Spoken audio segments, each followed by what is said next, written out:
አሰላሙ አለይኩም ወራህመቱላሂ ወበረካቱ። በዛሬው ቪዲዮአችን በጣም ኃይለኛ የሆነ ህይወታችንን ሊቀይር የሚችል ርዕስ ነው የምናነሳው። የማይበጠስ ሰዎች ሊያቆሙት የማይችል እስላማዊ በራስ መተማመንን እንዴት መገንባት እንደምንችል እናያለን።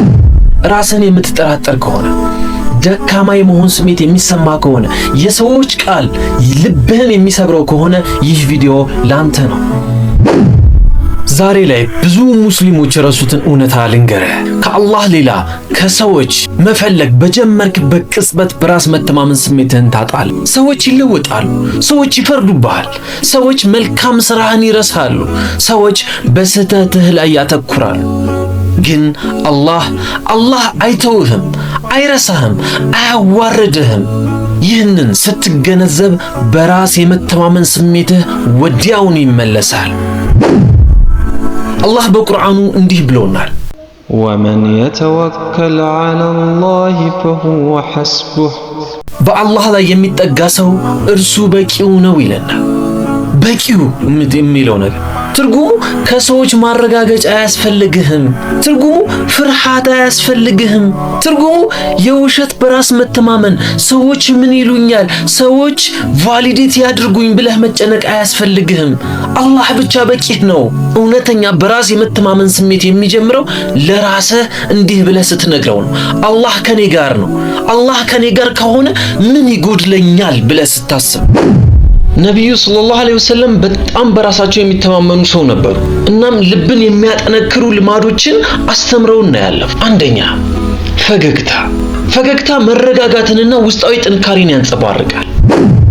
ሁለተኛ፣ እውነቱን በግልጽና በደግነት መናገር። ሐቀኛ መሆንህ ለነፍስህ መረጋጋትን ይሰጣል።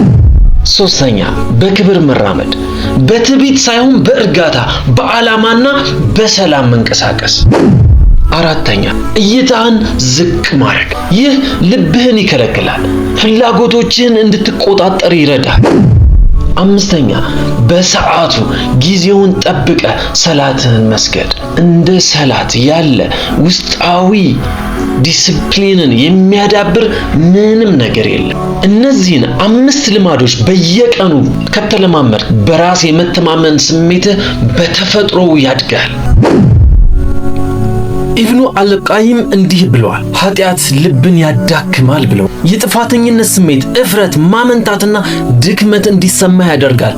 ኃጢአት ነገሮችን፣ ሐራም የሆኑ ነገሮችን ስትሰራ፣ ሐራም የሆኑ ነገሮችን መስራት ስታቆም፣ ማንኛውንም መልካም ስራ ከማድረግ በፊት እንኳን ልብህ እየቀለለ እየጠነከረ እንዲረጋጋ ይሆናል። ልብህ ንጹህ በሚሆንበት ጊዜ በራስ መተማመንህ በጣም ያድጋል። በአስቸጋሪ ጊዜያቶች እንኳን ሐራም ነገሮችን አይሆንም በል። ሰዎች ባይወዱትም እውነቱን ተናገር። ማንም ባያይህም እንኳን መልካም ስራዎችን አድርግ። ከፍርሃት ይልቅ